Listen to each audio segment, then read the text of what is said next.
and welcome. In today's episode, I have been sent a bicycle frame. Now, today's episode is probably going to crush that urban wet dream of a myth, that threaded bottom bracket. So these things are the shizzle, they won't creak, they won't cause problems, and all that kind of stuff.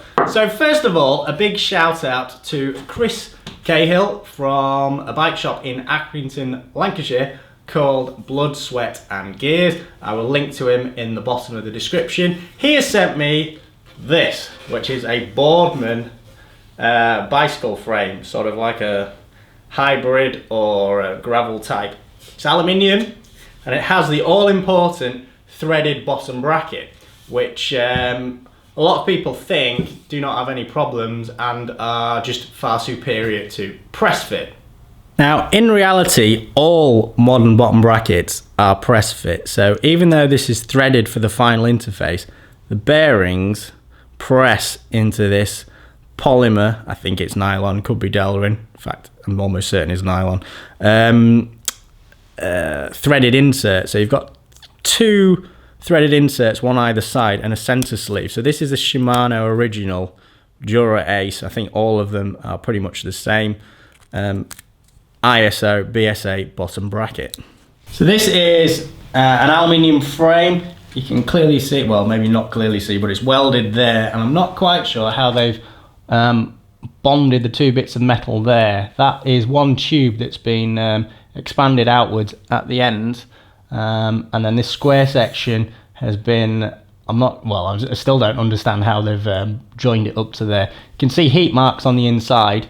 That could be a weld that's been ground down, to be honest. And the same thing on that side. Why they didn't weld these things in and then grind them down, I don't know. And this frame was made in Cambodia. Not sure what's happened here. Maybe the gear teeth have gone into the aluminium. If you did that on carbon, it would probably fracture it. But that's not why we're here. We're here for the bottom bracket. So this is the bottom bracket that Chris kindly sent with the bike. And you can see on this side it uses a 6000 series type bearing, and the same deal in there. This bearing is non-standard, so the axle size is nominally 16 mil. The outer is 31 mil, and it is about 10 mil thick. Now that's a non-standard size because in ISO sizing the axle size would go up in 5 mil increments. So, well, actually it would start off at, if you picked a reasonable number, 10 mil, 12 mil, 15 mil, 17 mil, 20 mil, and then in 5 mil increments after that. Now, this type of bottom bracket is pretty common on the cheaper end of the bike spectrum. So where they have non-Holotech 2 type cranksets. And this is a JIS taper, so on one side, on both sides, the thread pitch is 1.37 inches by 24 teeth per inch, so it's quite a fine thread. And that goes into here. On an ISO bottom bracket, the drive side threads in anti-clockwise, and the non-drive side threads in clockwise. And that is so that it does not come undone while you are riding it. Now, the fun and games begin here, because when you look at this bottom bracket, it doesn't appear that there's anything actually wrong with it until you actually put a bottom bracket into the bike. Thread this in, so we need to go anti-clockwise. Threads in, no problem.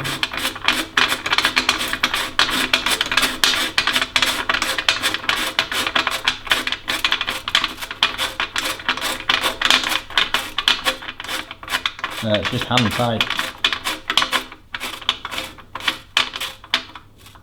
Now you might think at this point, oh, what's Hambini all on about? There's nothing wrong with this. Well, that is until we flip it over. And then I'm hoping it's pretty obvious. You can see there's a huge gap on that side and no gap on that side. And the thing is pretty much hard up against that side, so it's completely misaligned.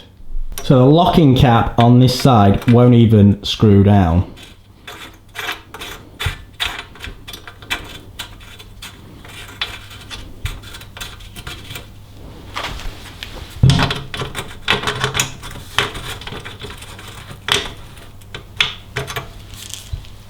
completely out.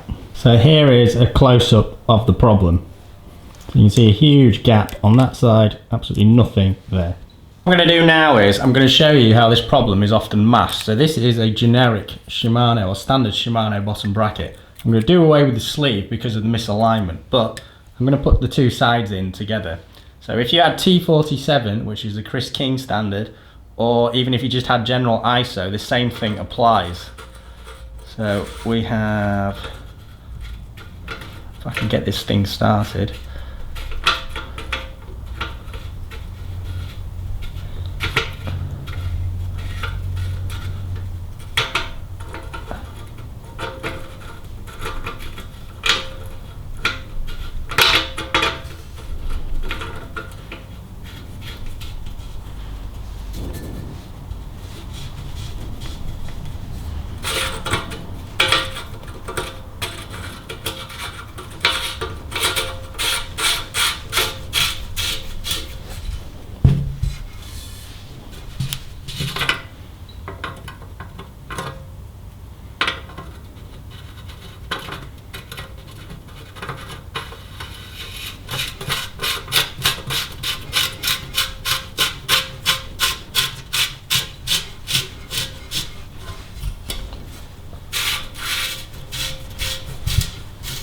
Keep tightening. We're onto the tools now.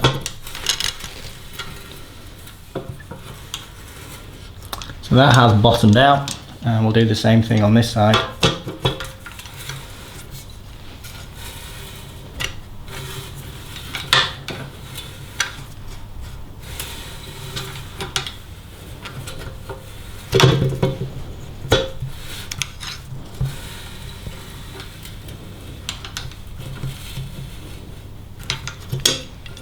Okay, I probably haven't torqued it to the correct amount, but that doesn't matter for this little test. So what I've done now is I have put in a Dura Ace, hopefully you can just about see that, crankset just to give it a test spin. So I've put it halfway through, it just needs a bit of a tap. Now it's getting really quite tight. Wow. So much so I'm going to have to tap it with a mallet.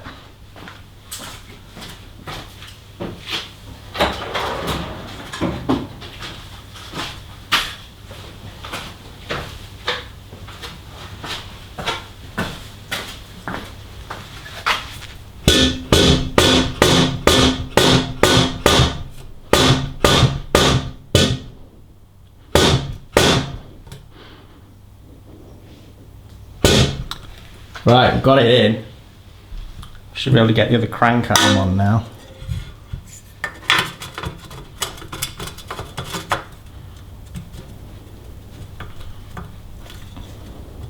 Haven't quite got it far enough out. So it's getting really tight now. I think that's probably just about got it.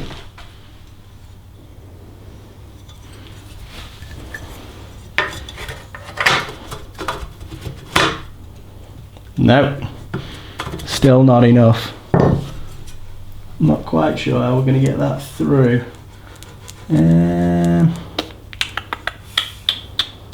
After a bit of fanning around, basically hitting it with my mallet covered in a rag, soft blow mallet with a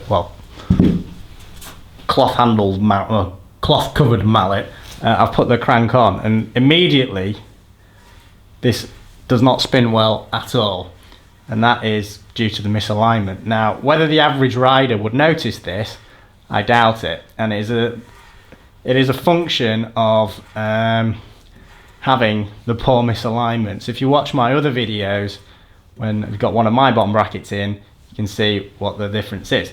Now this won't actually creak. It won't creak because the nylon inside the bottom bracket, inside the Shimano bottom bracket, has bent and has straightened it up as best it can, but it's at the expense of you can feel the friction. I mean, it's difficult to convey the level of friction to the average rider, but to the average viewer, but it is there. So one of the things I go on about a lot is the fit. So the fit of the bearings into the well, whatever they're going into. So on a small part like this, it's dead easy because you're dealing with something small, and then you can machine those tolerances quite easily. But in the end, the bearings are still pushing into this enclosure. But as you can see, the problem still remains. So whatever this screws into, the alignment must be bang on. And that Boardman frame, this Boardman frame here, shows just what you can get away with if you are using an ISO threaded bottom bracket. So T47, which Trek are going to use, it just gives them much more wiggle room and an easy way of denying a warranty claim, because it's quite difficult to judge the level of misalignment. And my sarcastic delivery of PowerPoint, death by PowerPoint, roast by PowerPoint, reaming by PowerPoint. And in true Hambini fashion, I have not used a clickbait title. I've called it Threaded versus Pressfit, an engineering opinion by a bottom bracket wannabe. That wannabe being myself. I was going to call it an engineering opinion by a bottom bracket wanker, but I didn't want to, make those people who love to comment that I swear too much even more angry than they are. I mean, as far as I'm concerned, swearing is just Northern English for emphasis. So, you know, I don't know what they're getting mad about. Fuck them. Right. By Hambini, aged 5, because I am. Right. Definitions. Now, if you go along to various bicycle forums around the web, you get the usual twat who loves to think he knows his shit and spends his time behind a keyboard, generally not having a wank because his penis is too small, but instead just, you know, talking loads of shit. So I'm going to set these definitions set in stone because it's on a Hambini video. Direct fit. Now, direct fit really means the bearings go straight into the frame without anything in between. So you take the bearing, take the bike frame and whack it straight in, nothing else in between. The common standards there are BB30, BB30A, B-Bright Direct Fit and BB386. So the first two are Cannondale standards, or Cannondale developed standards. They're just shit, to avoid them. And then BB386 is FSA standard. BB-Bright is some Canadian company whose names I've forgotten. Cervelo. Press fit, if you were to use the bicycle industry definition, is when you take the bearing, put it into a cup, and then put it into the frame. Now, typical examples of that, these are all SRAM-derived standards, are PF30, PF30A, B-Bright Press Fit, or just generally B-Bright because that's all they make now, and BB386 Evo. They are all derivatives of PF30. That's where that came from. BB86 is not. That is completely different. So you cannot trace the lineage back from BB86. BB86 is Shimano standard. And then you got threaded. Now, threaded is pretty much what it says. So if you took a ISO bottom bracket or a BSA bottom bracket, they've got cups either side with, in this case, a center sleeve, and threaded in on either side. That is a fundamentally different method of retention compared to the press fit. They come in three types, predominantly three types. There's Italian, which is, I think it's M36, English, ISO, BSA, they're almost the same, and T47, which is Chris King's latest take on it. I think it's a waste of time, but there you go, we'll come to that.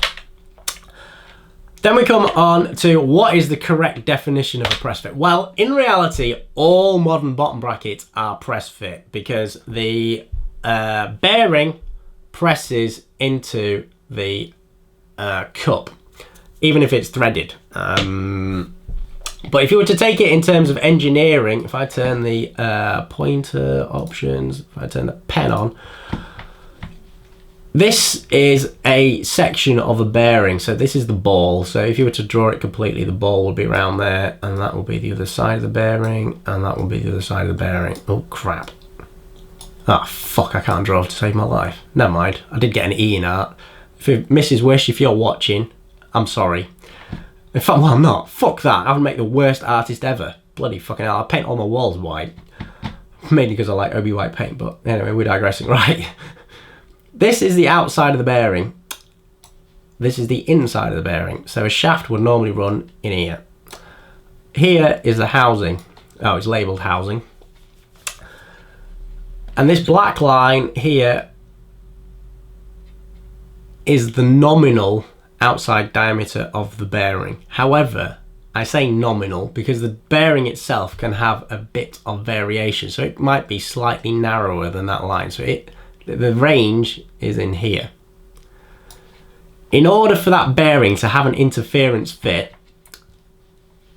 you need to have an M6, M7, N6, and basically around here. So you need the fit to be around there. So you need the housing to be slightly smaller to guarantee yourself a fit. If you look, there's these letters G, H, G, J, K, K, blah, blah, blah, blah, blah. The point at which there's a transition is H to J. When you get from H to J, you're going from a loose fit to a transition fit. So it's actually now requires some force to pull it apart rather than it would almost fall apart under gravity. And that's given a letter. So a J, K gives you a letter. In this case, you know, to have a proper interference fit, you normally use M. So I've drawn the line there. So the M7 or N7, the 7 indicates your method of manufacture, whether you're grinding or whether you're hacksawing or whether you're just turning. The first letter indicates how much of an interference or non-interference it is. So that's where you are. So you're at M or N. If the letter is capital, that's a housing fit. And if you look down here, we're on shaft fit as well. So a shaft fit, a typical shaft fit is a H fit. So a H5 or H7 will give you a transition-y type fit. So that's down here, and you can see it's got a small H. Now I said earlier, all bottom brackets, modern bottom brackets, were press fit. And this is a section of a Hambini ISO bottom bracket. So this one's not currently yet available, but it is being developed. That is the, well, you can see the threads there. It's 1.37 inches by 24 teeth per inch pitch. So that retains itself into the bike frame using that. So here and here. We've got a 6805 bearing. Now, if you're using a Shimano bottom bracket, or if you've just got an OEM Shimano generic bottom bracket, they tend to be 6805N bearings, which is a non-standard size.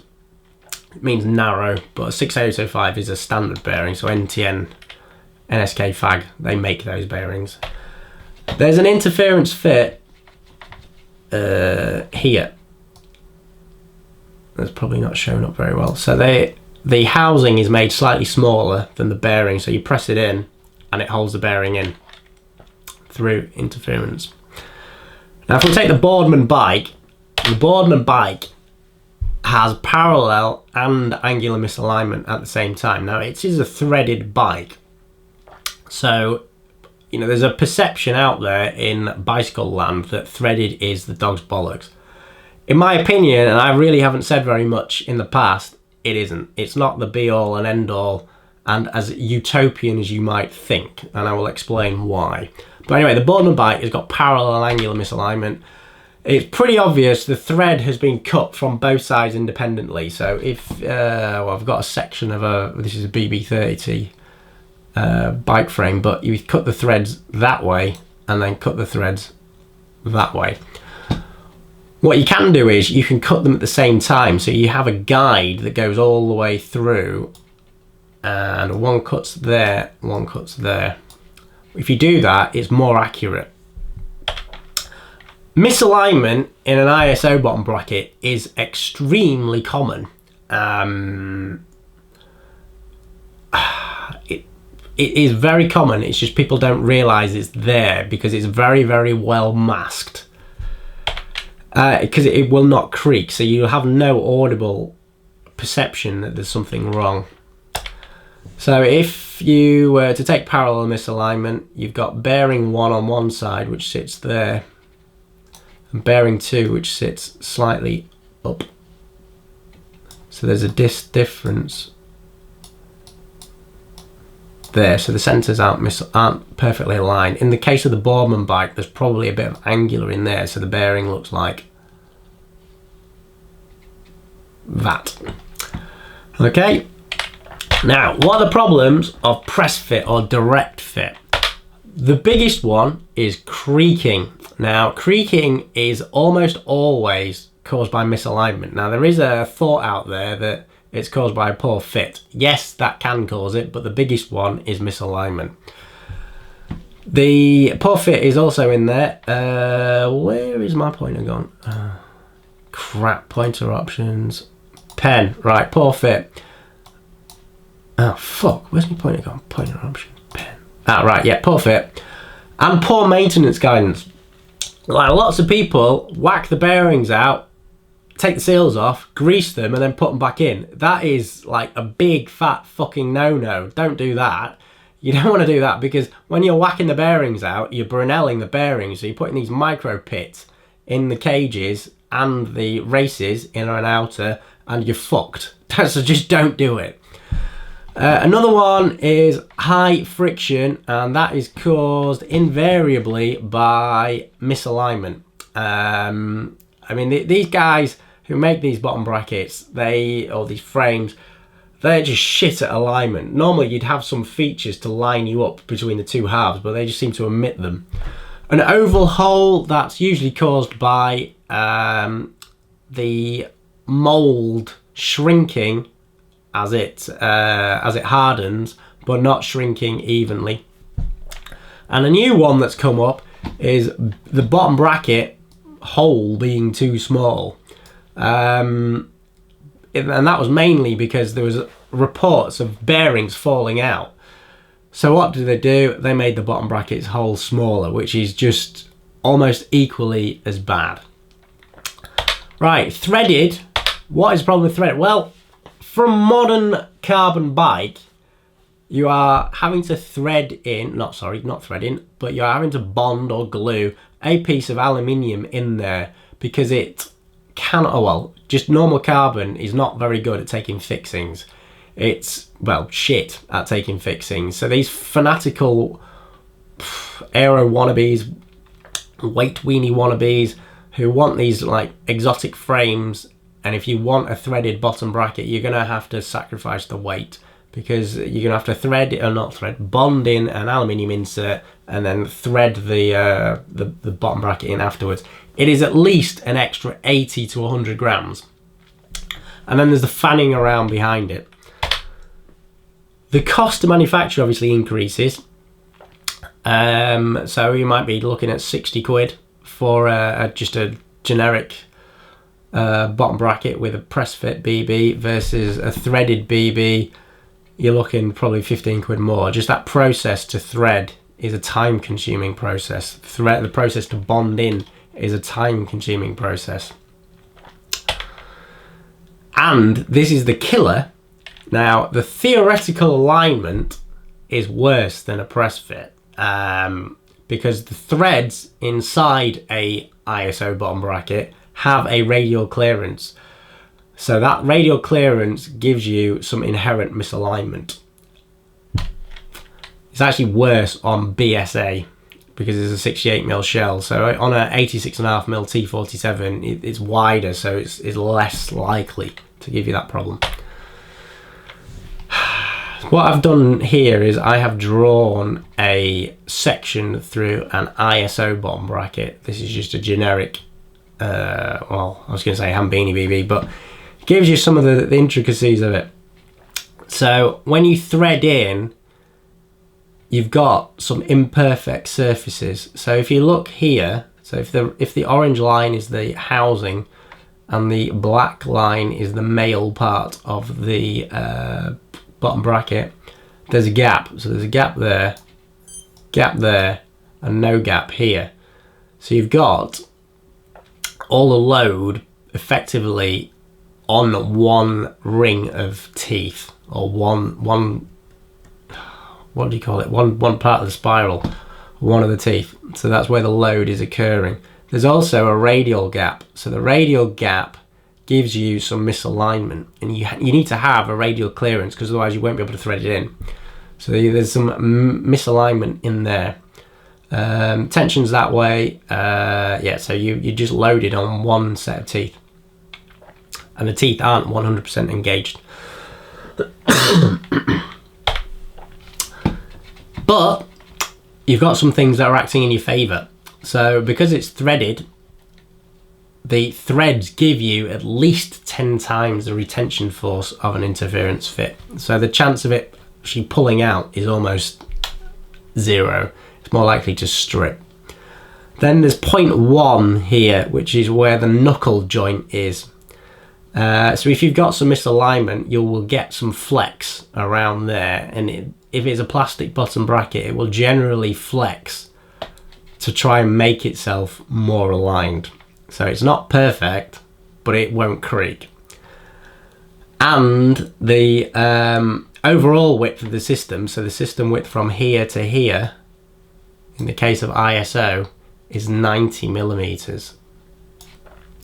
So from the edge of each bearing is 90.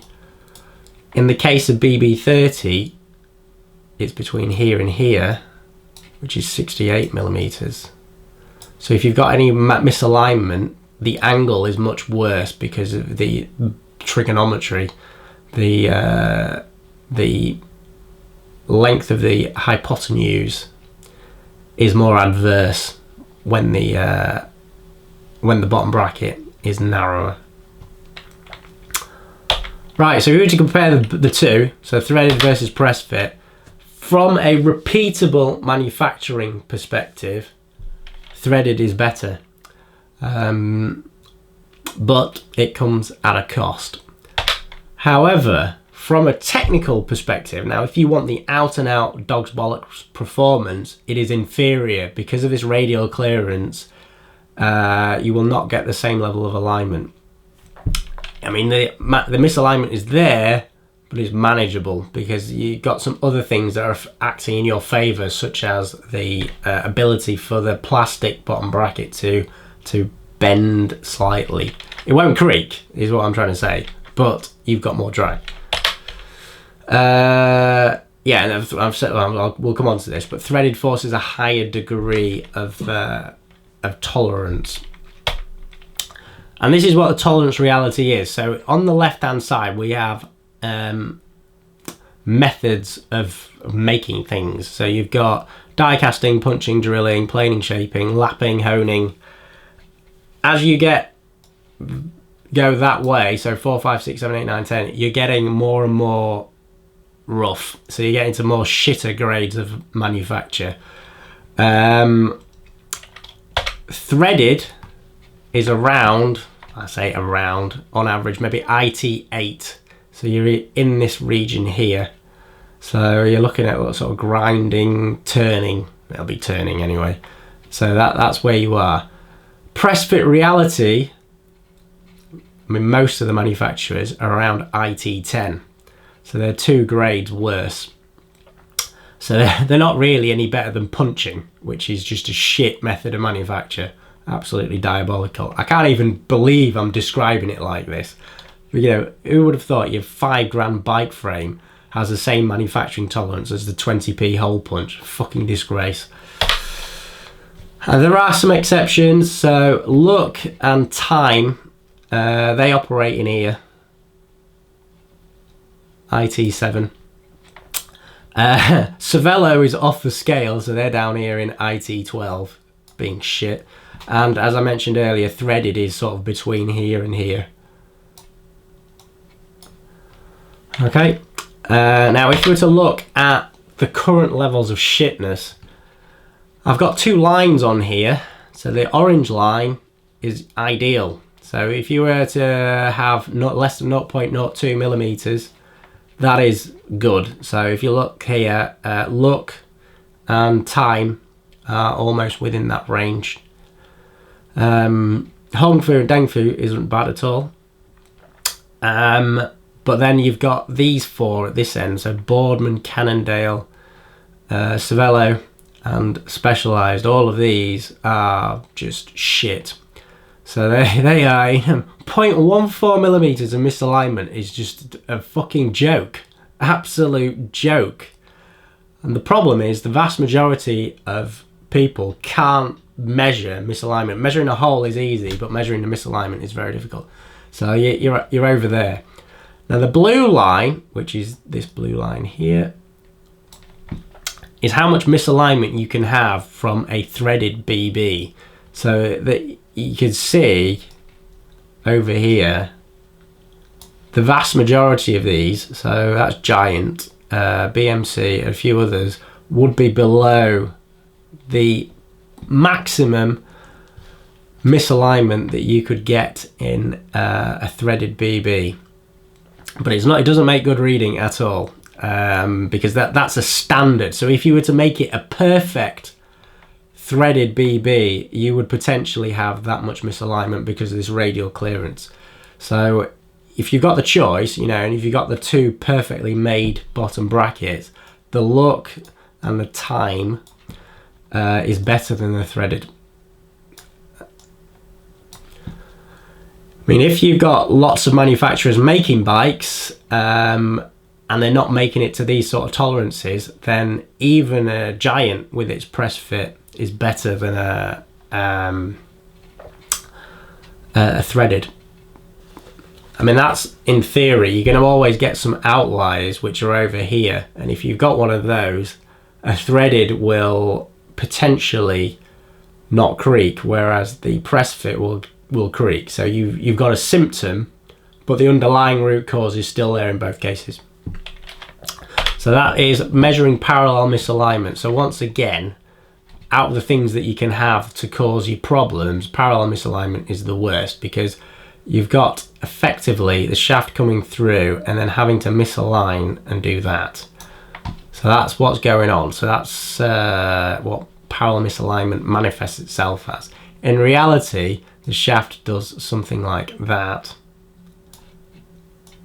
but it places undue stress here and here. Obviously it could be the other way, so the other side bearing could be the one that's out. So what is the best BB standard? Well, the one I recommend is BB86 or BB386 Evo with a 24mm steel axle and Shimano's bearing setup. So if you're going to go and get a GXP or a dub or something else other than something like that, you know, forget it, it's just shit. Avoid, all right? The one to really avoid, and I've tried to make it fairly clear, is this one. Any sort of 30mm or 29mm axle in a BB86 frame is a recipe for disaster. Would not go near that at all. SRAM GXP is shit as well. PF30, BB30, BB30A, PF30A. So these are Cannondale standards effectively. Avoid these because they're narrow. If you've got any misalignment, making it narrow just makes it even worse. Aluminium axles. Now this might be quite controversial. I am not a fan of aluminium axles because all those aluminium axles tend to run in hardened steel bearing cages, and they will just get trashed from under rotation. Trek BB90, oh god, this is just a god-awful fucking standard. I mean, what the fuck were they thinking? They're thinking like that we are God's gift to bicycle manufacturing, and they come out with just utter diarrhea. So it's so bad they've dropped it. And Cervelo B-Bright, this was designed by a fucking wanker, so, and the tolerances on it are just far too wide, so forget that as well, wouldn't bother with it. Right, then we come on to a flowchart. Now, this is accountancy driven manufacturing. So we've got the bike, and I've said it's designed in the USA because, you know, Specialized, Trek, and a few others are designed in the USA. Then we get accountants and this bunch of people called wanketeers, and they get involved, and it starts to go downhill from there. They go and select the cheapest manufacturer or subcontractor from the Far East, and their QA QC is handled internally, and then finally the bike is packaged and sent off. That's probably what happens with Tifosi. And that is where it all goes wrong, because you've got QA/QC handled internally. So we've got the Chinese QA/QC or Taiwanese QA/QC person saying, "Oh yeah, that's fine," when in reality it isn't. He approves it and off it goes. Fucking shit. Then we have the engineering driven manufacturing process. So this is how it should be in my world. So we have the bike design, usually on the back of a fag packet, but that doesn't matter. The accountants and wanketeers get fucked off. So we send them to get some cycle on B because that's what they're worthy of. Send that along. Manufacturing tweaks happen here, and that's because the manufacturing is handled internally.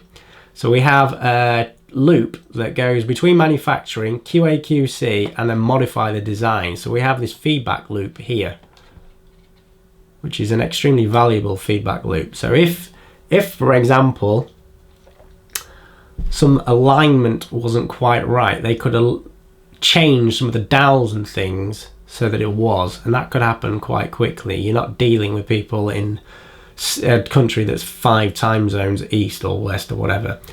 So that is what is the ideal. Right, the negatives are it costs more to make and it's time consuming, because this will generally be in the West where labour costs more, and it's time consuming because the level of engineering importance is raised higher. But the positives are your failure rate will be very low and the fit and function will be well controlled. Now, in summary, press fit problems or direct fit problems are not technical problems. They are the result of corners being cut. So press fit is everywhere. So if you go and check your car out, all of those wheel bearings, all the bearings inside the crank holding the alternator pulley on and all of these will be press fit, and they never give you any problems. And that's because they have got the right quality QA/QC where they need it. Now, if you look to the bicycle industry, those companies that control their own manufacturing, so Look, Time, Giant, and Yoleo, tend to do better. They have a tighter tolerance. You don't seem to get as many problems with them. However, you then get the premium brand. So you get Cervelo and Cannondale. Neither of those two manufacturers is considered to be cheap. They're shit, absolutely fucking diabolical. I don't, burn the factories down or not burn the factory, burn their technical centres down in the States. You'll be doing yourselves a favour. Just fucking wank, because they're just using some cheapskates in the Far East, and then you get the problems from there. Right, so that is the end of this video. I sincerely hope you enjoyed it. If you did, whack the like button. Remember to subscribe for more sarcastic wit and humour. And that's it. And until next time, if you do have any comments, use the box below. Until next time, thank you. Bye.